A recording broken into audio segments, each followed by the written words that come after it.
ഒരു 16 കൂട്ടം റെസിപ്പികൾ, ഓണസദ്യ റെസിപ്പികളുമായിട്ടാണ് ഇന്ന് ഓണം ഒരുക്കിയിട്ടുള്ളത്. എല്ലാം ഞാൻ തന്നെ ഉണ്ടാക്കിയതാട്ടോ. അപ്പൊ ഇന്നലെ മുതൽ തുടങ്ങിയ കഷ്ടപ്പാടാണ്. അപ്പൊ അതിന്റെ ക്ഷീണം മുഖത്ത് കാണാനുണ്ട്. അപ്പൊ നല്ല അടിപൊളി സദ്യ റെഡിയാക്കിയിട്ടുണ്ട്. അപ്പൊ നല്ല അടിപൊളി വ്ളോഗാണ് കേട്ടോ, നല്ലൊരു ഓണം വ്ളോഗാണ്. അപ്പോൾ ഷോപ്പിങ്ങും കുക്കിങ്ങും എല്ലാം ഉൾപ്പെടുത്തിയ ഒരു അടിപൊളി വ്ളോഗ്. അപ്പൊ എല്ലാരും വീഡിയോ കാണും. വീഡിയോയിലോട്ട് പോയാലോ? ഇപ്പോ പച്ചക്കറിയൊക്കെ വാങ്ങി വെച്ചിട്ടുണ്ട്. ഇപ്പൊ അതൊക്കെയാണ്. ഞങ്ങൾ പച്ചക്കറിയൊക്കെ നേരത്തെ വാങ്ങി വെച്ചിട്ടുണ്ടായിരുന്നു. അപ്പോ ഇത് വാങ്ങിയ വീഡിയോ നിങ്ങൾ പോയി കണ്ടിട്ട് വാ.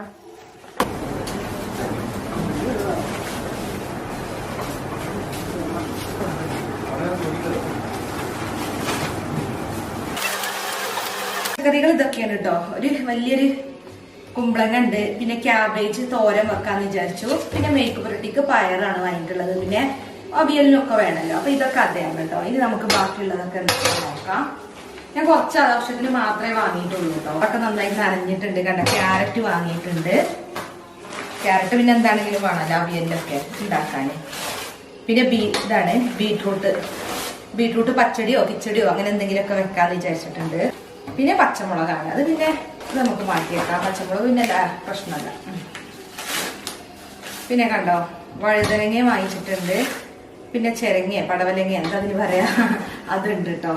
ഇത് രണ്ടും എനിക്ക് ഭയങ്കര കൺഫ്യൂഷനാണ്. ഇത് പടവലങ്ങയാണോ ചെരങ്ങയാണോ എന്നുള്ള കാര്യത്തിൽ എപ്പോഴും എനിക്ക് കൺഫ്യൂഷൻ വരും. പിന്നെ ഒന്ന് ആലോചിക്കണം. പിന്നെ മത്തന്റെ ഒരു ചെറിയ പീസും വാങ്ങിയിട്ടുണ്ട്. കുറച്ച് വാങ്ങിയിട്ടുള്ളൂ, അധികം ഒന്നും വാങ്ങിച്ചിട്ടില്ല. കാരണം ഒത്തിരി പച്ചക്കറിന്റെ ഒക്കെ വാങ്ങിച്ചതല്ലേ. പിന്നെ ഞങ്ങൾ 4 ആൾക്കാരുള്ളൂ അല്ലേ. പിന്നെ സദ്യക്ക് മെയിൻ ആയിട്ട് വേണ്ടത് തന്നെ കായ, പച്ചക്കായ, നേന്ത്രക്കായാണ് കേട്ടോ അത്. പിന്നെ വെള്ളരി വാങ്ങിയിട്ടുണ്ട്. പിന്നെ എല്ലാവർക്കും പേടിയുള്ളൊരു സാധനം, പേടി എന്ന് പറയാൻ പറ്റില്ലതാണ്, ചൊറിയുന്നൊരു സാധനമാണ്, ചേനയുടെ ഒരു കഷ്ണം വാങ്ങിയിട്ടുണ്ട്. അപ്പൊ ഇത് നമുക്ക് മാറ്റി വെക്കാം. പിന്നെ അടുത്തതായിട്ട് പിന്നെ സാധാരണ നമുക്ക് സാമ്പാറിന് ചേർക്കാറുള്ളതാണല്ലോ ഇത്. എന്താണ്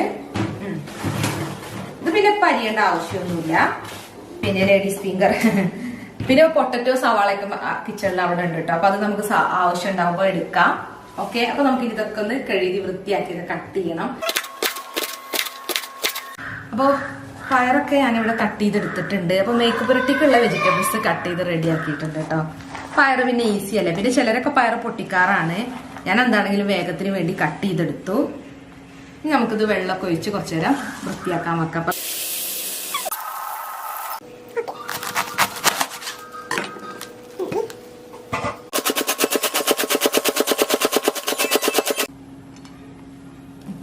അപ്പൊ ബീട്രൂട്ട് കിച്ചടിയാണ് ഉണ്ടാക്കുന്നത്. അപ്പൊ 2 ബീട്രൂട്ട് എടുത്തിട്ടുണ്ട്. അപ്പൊ നമുക്ക് ഇതിന്റെ സ്കിന്നൊക്കെ ഒന്ന് കളഞ്ഞ് ഗ്രേറ്റ് ചെയ്തെടുക്കാം.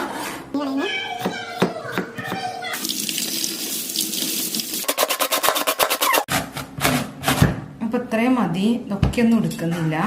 അപ്പൊ തന്നെ അത്യാവശ്യം കുറെ ഉണ്ട്.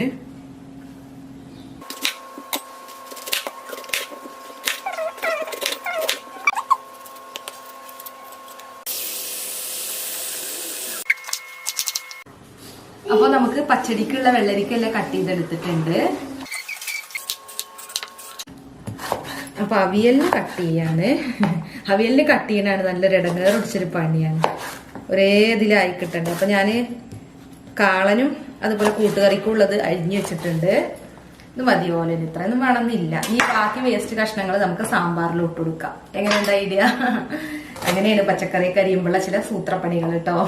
അപ്പൊ ക്യാരറ്റ് അവിയലിന് വേണ്ടിയിട്ടാണ് എടുക്കുന്നത്. അപ്പൊ അവിയലിന് കട്ട് ചെയ്ത ബാക്കിയുള്ള പീസൊക്കെ നമുക്ക് സാമ്പാറിൽ ഇട്ട് കൊടുക്കാം. അങ്ങനെയാണ് ഇപ്പൊ ഞാൻ ഉദ്ദേശിച്ചിട്ടുള്ളത്. അപ്പൊ ക്യാരറ്റും പയറൊക്കെ അവിയലിന് വേണ്ടി ഉണ്ടാക്കിയിട്ടുണ്ട്. ഇനിയിപ്പോ 3 മുരിങ്ങാക്കായ എടുത്തിട്ടുണ്ട്. ഇത് നമുക്ക് അവിയലിനും ഇടണം സാമ്പാറിലും ഇടണം കേട്ടോ. ഈ ഒരു പരുവത്തില് ഇതുണ്ടോ, ഈ ഒരു പരുവത്തിലൊക്കെ കട്ട് ചെയ്തെടുത്താൽ മതി കേട്ടോ. സാമ്പാറിനാണെങ്കിലും അതെ, അവിയലിനാണെങ്കിലും ഇതിപ്പോ ഈ ഒരു പരുവത്തിൽ ചെയ്തെടുക്കേണ്ടി വരും. കുറച്ച് സ്കിന്നൊന്ന് കളയാം. ഇതിന്റെ പകുതി മതി കേട്ടോ നമുക്ക്. അപ്പൊ വെജിറ്റബിൾസ് എല്ലാം ഞാനിപ്പോ ഇവിടെ റെഡിയാക്കി എടുത്തിട്ടുണ്ട്. അപ്പൊ കണ്ടില്ലേ, ഇതാ അവിയലിനുള്ളതാണ് ഇത്. പിന്നെ നമ്മൾ നേരത്തെ കട്ട് ചെയ്ത് വെച്ചിട്ടുള്ള മെഴുക്ക് പുരട്ടിക്ക്, പിന്നെ പുളിയഞ്ചി ഉണ്ടാക്കാനുള്ള വാളംപുളി കുതിർത്ത് വെച്ചിരുന്നു. അപ്പൊ ഇനി നാളെയാണ് ഉണ്ടാക്കുന്നത് കേട്ടോ. ഇത് പിന്നെ ചേനയും കായും ഇത് 2 കൂടിയിട്ടാണ് കേട്ടോ. അതായത് കാളനും വേണം, പിന്നെ കൂട്ടുകറിക്കും, പിന്നെ ക്യാബേജ് തോരനുള്ളത്, പിന്നെ ബീട്രൂട്ട് കിച്ചടി, വെള്ളരിക്ക പച്ചടിക്കുള്ള വെള്ളരിക്ക റെഡിയാക്കിയിട്ടുണ്ട്. പിന്നെ സാമ്പാറിനുള്ള കഷ്ണങ്ങൾ കേട്ടോ, അതൊക്കെ റെഡിയാ. പിന്നെ ഒരു തേങ്ങ ചിരവി തന്നിട്ടുണ്ട്. അപ്പൊ ഇനി പായസം ഉണ്ടാക്കുന്നുണ്ട്, ശർക്കര പായസം, നുറുക്ക് ഗോതമ്പാണ്. അപ്പൊ അതിനുള്ള തേങ്ങ നാളെ ചിരവി തരാന്ന് പറഞ്ഞിട്ടുണ്ട്. അപ്പൊ നമുക്ക് ഇതൊക്കെ അടച്ചു വെച്ചിട്ട് ഫ്രിഡ്ജിലേക്ക് വെക്കാം, എന്നിട്ട് നാളെ എടുക്കാം. ഇന്ന് ഞാൻ പായസം ഉണ്ടാക്കുന്നുണ്ട് കേട്ടോ. കാരണം പായസം ഉണ്ടാക്കാനുള്ള പാൽ ആൾറെഡി മോളുവിന്റെ ഫ്രണ്ട് കൊടുത്തയച്ചിട്ടുണ്ട്. അവരുടെ വീട്ടിൽ പശുവൊക്കെ ഉണ്ട്. അപ്പൊ അതൊന്ന് ചീത്താക്കണ്ടെന്ന് വിചാരിച്ചു ഫ്രിഡ്ജിൽ വെച്ച് നാളെ വേണമെങ്കിലും ഉണ്ടാക്കാം. പക്ഷെ ഫ്രഷ് പാൽ ഉണ്ടാക്കുന്ന ടേസ്റ്റ് ഉണ്ടാവില്ലല്ലോ. അപ്പൊ ഇന്ന് രാത്രി ഞാൻ ഉണ്ടാക്കി വെക്കാന്ന് വിചാരിച്ചിട്ടുള്ളത് സേമിയ പായസം. സാധാരണ ഒരു സേമിയ പായസം അല്ല കേട്ടോ, വെറൈറ്റി ആണ്. ടോഫി ഫ്ലേവറിലൊക്കെ ഉള്ള ഒരു വെറൈറ്റി പായസമാണ്. അപ്പൊ സേമിയ പായസം ഉണ്ടാക്കുമ്പോൾ അതുപോലെ ഉണ്ടാക്കി നോക്കുള്ളൂ, അടിപൊളിയാണ്. അപ്പൊ ഇതൊക്കെ ഒന്ന് അടച്ചു വെച്ചിട്ട് നമുക്ക് ഫ്രിഡ്ജിലേക്ക് മാറ്റാം.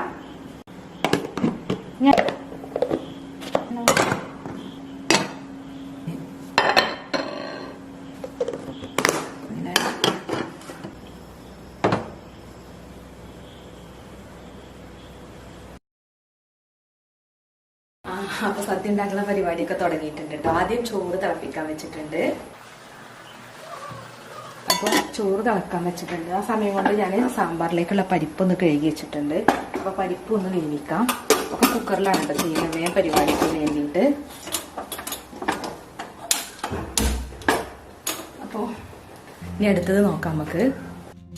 അപ്പോൾ ആദ്യം തന്നെ സാമ്പാറാണ് കേട്ടോ ഉണ്ടാക്കുന്നത്. അപ്പോൾ അതിന് വേണ്ടിയിട്ട് ചെറുതായിട്ട് കട്ട് ചെയ്ത് വെച്ചിട്ടുള്ള കഷ്ണങ്ങളൊക്കെ ഒരു മൺചട്ടിയിലോട്ട് ഇട്ട് കൊടുത്തിട്ടുണ്ട്. പിന്നെ അതിലേക്ക് വേവാൻ ആവശ്യത്തിനുള്ള വെള്ളം കൂടി ഒഴിച്ചു കൊടുക്കാം. അപ്പോൾ ഞാൻ ഇപ്പോൾ മൺചട്ടിയിലാണ് വേവിക്കുന്നത്, വേണമെന്നുണ്ടെങ്കിൽ കുക്കറിലും വേവിക്കാം. അപ്പോൾ കഷ്ണങ്ങളിലേക്ക് ആവശ്യത്തിനുള്ള ഉപ്പ് ഇട്ട് കൊടുക്കാം. പിന്നെ സാമ്പാർ വറുത്തരക്കുന്നൊന്നുമില്ല കേട്ടോ, സാധാരണ ഒരു സിമ്പിൾ സാമ്പാറാണ് ഉണ്ടാക്കുന്നത്. അപ്പോൾ ഇതിലേക്ക് ആവശ്യത്തിനുള്ള മുളക് പൊടി, മല്ലിപ്പൊടി, പിന്നെ മഞ്ഞൾപ്പൊടിയൊക്കെ ഇട്ട് കൊടുക്കുന്നുണ്ട്. പരിപ്പ് ഞാൻ കുക്കറിലാണ് കേട്ടോ വേവിച്ചിട്ടുള്ളത്. അപ്പോൾ ആ പരിപ്പ് വേവിച്ചതും കൂടെ ഇതിലേക്ക് ഒഴിച്ചു കൊടുക്കണം. എന്നിട്ട് വേണം ഈ കഷ്ണങ്ങളൊന്ന് വേവിക്കാൻ വെക്കാൻ. അപ്പോൾ സാമ്പാറിലെ കഷ്ണങ്ങൾ വേവുന്ന സമയം കൊണ്ട് നമുക്ക് മെഴുക്ക് പുരട്ടി ഉണ്ടാക്കാം.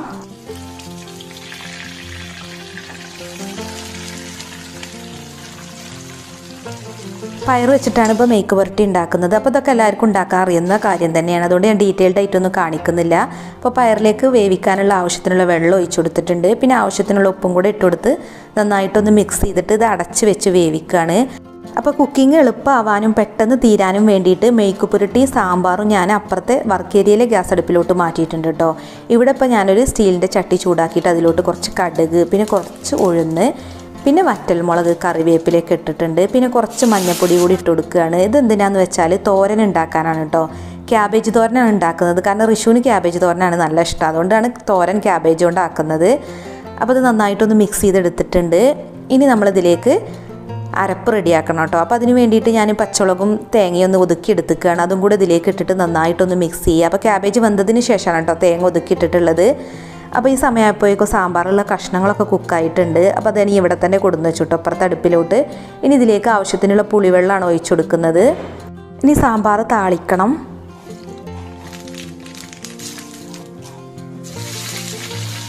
അപ്പോൾ ഇതേ എണ്ണയിലോട്ടാണ് സാമ്പാർ പൊടി ചേർക്കുന്നത്. അങ്ങനെ സാമ്പാർ പൊടി എണ്ണയിലിട്ടൊന്ന് റോസ്റ്റ് ചെയ്തെടുക്കുകയാണെന്നുണ്ടെങ്കിൽ സാമ്പാറിനൊരു പ്രത്യേക ടേസ്റ്റാണ്. അപ്പോൾ ഇനി നമുക്കിത് സാമ്പാറിലോട്ട് ഒഴിച്ചു കൊടുക്കുക. അപ്പോൾ നമ്മുടെ സാമ്പാർ ഇവിടെ റെഡി ആയിട്ടുണ്ട് കേട്ടോ. ഇനി സദ്യയിലെ ഒരു മെയിൻ ഐറ്റമായിട്ടുള്ള കൂട്ടുകറിയാണ് ഉണ്ടാക്കുന്നത്. അപ്പോൾ അതിന് വേണ്ടിയിട്ട് കടല രാത്രി തന്നെ വെള്ളത്തിൽ കുതിർത്ത് വെച്ചിട്ടുണ്ടായിരുന്നു. ചുവന്ന കടലയാണ് കേട്ടോ ഞാൻ എടുത്തിട്ടുള്ളത്. അപ്പോൾ പരിപ്പ് വേവിച്ച കുക്കറിലേക്ക് തന്നെ കടല ഇട്ട് കൊടുത്തിട്ടുണ്ട്. ഇനി അതിലേക്ക് ആവശ്യത്തിന് വെള്ളം കൂടി ഒഴിച്ചു കൊടുത്തിട്ടാണ് വേവിക്കാൻ വെക്കുന്നത്. ഹൈ ഫ്ലെയിമിൽ 3 വിസിൽ വരുന്നത് വരെ വേവിച്ചാൽ മതി. അപ്പോൾ അതേ സമയം തന്നെ മറ്റൊരു കുക്കറിലേക്ക് പച്ചക്കായ ചെറുതായിട്ട് കട്ട് ചെയ്തതും പിന്നെ കുറച്ച് ചേന കട്ട് ചെയ്തതും കൂടെ ഇട്ടിട്ടുണ്ട്. പിന്നെ ആവശ്യത്തിന് ഉപ്പ്, മഞ്ഞൾപ്പൊടി, മുളക് പൊടി, പിന്നെ കുരുമുളക് പൊടിയും കൂടി ഇട്ടിട്ടാണ് വേവിക്കാൻ വെക്കുന്നത്. ഹൈ ഫ്ലെയിമിൽ 2 വിസിൽ വരുന്നത് വരെ വേവിച്ചാൽ മതി കേട്ടോ. അപ്പോൾ കൂട്ടുകറിയിലേക്കുള്ള ചേനയും പച്ചക്കായും ഇവിടെ കുക്കായിട്ടുണ്ട്. ഇനി നമ്മൾ നേരത്തെ കുക്കറിൽ വേവിക്കാൻ വെച്ചിട്ടുള്ള കടല കൂടി ഇതിലേക്ക് ചേർക്കണം കേട്ടോ. അപ്പോൾ ഞാനിപ്പോൾ ഇതൊരു മൺചട്ടിയിലോട്ട് മാറ്റുകയാണ്. ഇനി ബാക്കിയുള്ളതൊക്കെ മൺചട്ടിയിലിട്ടാണ് കുക്ക് ചെയ്യുന്നത്. ഇനി നമ്മളിതിലേക്ക് ചേർക്കേണ്ടത് അരപ്പാണ്. അപ്പോൾ ഞാൻ അരമുറി തേങ്ങയും പിന്നെ ഒരു 1/4 ടീസ്പൂൺ ചെറിയ ജീരകവും കൂടി ചേർത്ത് അരച്ചതാണ് കേട്ടോ. അത് കുറച്ച് വെള്ളം കൂടി ചേർത്ത് വേണം നമ്മൾ അരച്ചെടുക്കാൻ. ഇനി ഇതൊന്ന് വേവിക്കാൻ വെക്കണം. ആ സമയം കൊണ്ട് നമുക്ക് കൂട്ടുകറിയിലേക്ക് തേങ്ങ വറുത്തിടണം. അപ്പോൾ അതിന് വേണ്ടിയിട്ട് വെളിച്ചെണ്ണയിലോട്ട് കുറച്ച് ചെറിയ ഉള്ളി ഇട്ടിട്ടൊന്ന് ബ്രൗൺ കളറാക്കി എടുക്കുക. അതിനുശേഷം അതിലോട്ട് കുറച്ച് കറിവേപ്പില, പിന്നെ 2 വറ്റൽമുളക് 2 പീസായിട്ട് കട്ട് ചെയ്തതും കൂടി ഇട്ട് കൊടുക്കുക. അതിനുശേഷം വേണം കേട്ടോ നമ്മൾ ചിരവി വെച്ചിട്ടുള്ള തേങ്ങ ഇട്ട് കൊടുക്കാൻ. ഞാനിപ്പോൾ ഒരു ചെറിയ അരമുറി തേങ്ങയാണ് ഇതിലേക്ക് ഇട്ട് കൊടുക്കുന്നത്. ഇനി നല്ലൊരു ബ്രൗൺ കളറാവുന്നത് വരെ ഈ തേങ്ങ വറുത്തെടുക്കുക. എന്നിട്ട് നമ്മൾ കൂട്ടുകറിയിലോട്ട് ചേർക്കണം. അപ്പോൾ തേങ്ങ വറുത്തത് കൂട്ടുകറിയിലേക്ക് ചേർക്കുന്ന സമയത്ത് ഞാൻ ക്യാമറ ഓൺ ചെയ്തിട്ടുണ്ടായിരുന്നില്ല കേട്ടോ, അതുകൊണ്ട് ആ സീൻ എൻ്റെ കയ്യിലില്ല. പിന്നെ നമ്മുടെ കൂട്ടുകറിയുടെ ഒരു പൂർണ്ണതയ്ക്ക് വേണ്ടിയിട്ട് കുറച്ച് കടുക്, വറ്റൽമുളക്, കറിവേപ്പിലയൊക്കെ വെളിച്ചെണ്ണയിലിട്ടൊന്ന് വറുത്തെടുത്തിട്ടുണ്ട്. അപ്പോൾ അത് ഇനി കൂട്ടുകറിയിലേക്ക് ചേർക്കുകയാണ്. അപ്പോൾ ഇങ്ങനെ ചെയ്യേണ്ട ആവശ്യമില്ല കേട്ടോ, നമ്മൾ തേങ്ങ വറുത്തതിൽ തന്നെ വെളിച്ചെണ്ണയൊക്കെ നന്നായിട്ട് ചേർത്തിട്ടുണ്ട്. അപ്പോൾ കൂട്ടുകറി റെഡി ആയിട്ടുണ്ട്. അടുത്തതായിട്ട് ഇനി നമുക്ക് അവിയൽ ഉണ്ടാക്കാം. അപ്പോൾ കുക്കറിലാണ് കേട്ടോ അവിയൽ ഉണ്ടാക്കുന്നത്. അപ്പോൾ അവിയലിന് വേണ്ടിയിട്ടുള്ള കഷ്ണങ്ങളൊക്കെ കുക്കറിലേക്ക് ഇട്ട് കൊടുത്തിട്ടുണ്ട്. ഇനി നമ്മളിതിലേക്കുള്ള അരപ്പ് ഇട്ട് കൊടുക്കണം. അപ്പോൾ തേങ്ങയും പച്ചമുളകും ചെറിയ ഉള്ളിയും അതുപോലെ വെളുത്തുള്ളിയും കൂടി ഒതുക്കിയെടുത്തതാണ് കേട്ടോ അതും കൂടെ ഇട്ട് കൊടുത്തിട്ടുണ്ട്. പിന്നെ 1/2 കപ്പ് തൈരും കൂടെ ചേർക്കുക. പിന്നെ ആവശ്യത്തിനുള്ള ഉപ്പും. അപ്പോൾ നമ്മളിങ്ങനെ കുക്കറിൽ ഉണ്ടാക്കുകയാണെന്നുണ്ടെങ്കിൽ പെർഫെക്റ്റ് ആയിട്ട് കിട്ടും കേട്ടോ അവിയൽ. കഷ്ണങ്ങളൊന്നും ഉടയാതെ കിട്ടും, നല്ല ടേസ്റ്റും ആയിരിക്കും. അപ്പോൾ ഇതൊക്കെ നന്നായിട്ടൊന്ന് മിക്സ് ചെയ്ത് കൊടുക്കുക. പിന്നെ നമ്മൾ കുക്കറിലാണ് അവിയൽ ഉണ്ടാക്കുന്നത്, അതുകൊണ്ട് ഇതിലേക്ക് കുറച്ച് വെള്ളം ചേർക്കണം കേട്ടോ. നമ്മൾ എത്രയാണോ കഷ്ണങ്ങൾ എടുത്ത് അതിനനുസരിച്ച് വേണം വെള്ളം ചേർക്കാൻ. ഞാനിപ്പോൾ ഇത്രയും കഷ്ണങ്ങൾക്ക് 5 ടേബിൾ സ്പൂൺ വെള്ളം ചേർത്തിട്ടുണ്ട്. ഇനി ഇത് അടച്ച് വെച്ചിട്ട് മീഡിയം ഫ്ലെയിമിൽ ഒരു വിസിൽ വരുന്നത് വരെ വേവിച്ചാൽ മതി. അപ്പോൾ അവിയലൊന്ന് താളിക്കാൻ വേണ്ടിയിട്ട് വെളിച്ചെണ്ണ ചൂടാക്കിയിട്ടുണ്ട്. ഇനി അതിലേക്ക് കടുക് ഇട്ട് കൊടുക്കാം, പിന്നെ വറ്റൽമുളക്, പിന്നെ കറിവേപ്പിൻ്റെ ഇല. ഇനി നമ്മൾ വേവിച്ച് റെഡിയാക്കി വെച്ചിട്ടുള്ള അവിയലേക്ക് ഇത് ചേർത്താൽ മതി. എന്നിട്ട് നന്നായിട്ടൊന്ന് മിക്സ് ചെയ്തെടുക്കണം. അപ്പോൾ നമ്മുടെ അവിയലും ഇവിടെ റെഡി ആയിട്ടുണ്ട്. എളുപ്പത്തിൽ ഉണ്ടാക്കാൻ പറ്റുന്ന അവിയലാണ് കേട്ടോ. അങ്ങനെ ഉണ്ടാക്കിയാൽ നല്ല ടേസ്റ്റുമാണ്. അപ്പോൾ ഞാൻ എളുപ്പപ്പണിയാണ് ഇപ്പോൾ ഈ സദ്യ ഉണ്ടാക്കാൻ വേണ്ടിയിട്ട് എല്ലാം സ്വീകരിച്ചിട്ടുള്ളത്. ഇനി അടുത്തതായിട്ട് ബീട്രൂട്ട് കിച്ചടിയാണ് ഉണ്ടാക്കുന്നത്. അപ്പോൾ ഗ്രേറ്റ് ചെയ്ത് വെച്ചിട്ടുള്ള ബീട്രൂട്ട് ഒരു പാനിലേക്ക് ഇട്ടിട്ടുണ്ട്. ഇനി ഇത് വേവാൻ കുറച്ച് വെള്ളം ഒഴിച്ച് കൊടുക്കുക. പിന്നെ ആവശ്യത്തിന് ഉപ്പും കൂടെ ഇട്ട് കൊടുത്തിട്ട് ഇത് അടച്ച് വെച്ച് വേവിക്കാം കേട്ടോ. ബീട്രൂട്ട് വേവുന്ന സമയം കൊണ്ട് ഇതിലേക്കുള്ള അരപ്പ് റെഡിയാക്കി എടുക്കാം. ബീട്രൂട്ട് പിന്നെ പെട്ടെന്ന് വേവുമല്ലോ. അപ്പോൾ ബീട്രൂട്ടൊക്കെ ഇവിടെ കുക്കായിട്ടുണ്ട്. ഇനി ഇതിലേക്ക് അരപ്പിട്ട് കൊടുക്കുക. ഞാനിപ്പോൾ ഒരു അരമുറി തേങ്ങ, അതിലോട്ട് ഒരു 1/4 ടീസ്പൂൺ ചെറിയ ജീരകം, 2 ടീസ്പൂൺ വെള്ളം കൂടി ചേർത്ത് നന്നായിട്ട് അരച്ചെടുത്തതാണ് കേട്ടോ ഈ തേങ്ങ മിക്സ്. അപ്പോൾ തേങ്ങയുടെ പച്ചച്ചൊവയൊക്കെ മാറിയിട്ടുണ്ട്. ഇനി നന്നായിട്ടൊന്ന് മിക്സ് ചെയ്ത് കൊടുക്കുക. ഇനി നമ്മൾ അടുത്തതായിട്ട് ബീട്രൂട്ട് കിച്ചടിയിലോട്ട് ചേർക്കുന്നത് തൈരാണ് കേട്ടോ. അപ്പോൾ 1/2 കപ്പ് തൈര് നന്നായിട്ടൊന്ന് ബീറ്റ് ചെയ്തിട്ട് വേണം അതിലേക്ക് ചേർക്കാൻ. തൈര് ചേർക്കുന്നതിന് മുമ്പ് നമ്മൾ ഫ്ലെയിം ഓഫ് ചെയ്യണം കേട്ടോ. എന്നിട്ട് തൈര് ചേർത്തിട്ട് നന്നായിട്ടൊന്ന് മിക്സ് ചെയ്യുക. അപ്പോൾ നമ്മുടെ കിച്ചടി ഇവിടെ റെഡി ആയിട്ടുണ്ട്. ഇനി ഇതിലേക്കൊന്ന് കടുക് പൊട്ടിച്ചിട്ട് ഇട്ട് കൊടുത്താൽ മാത്രം മതി.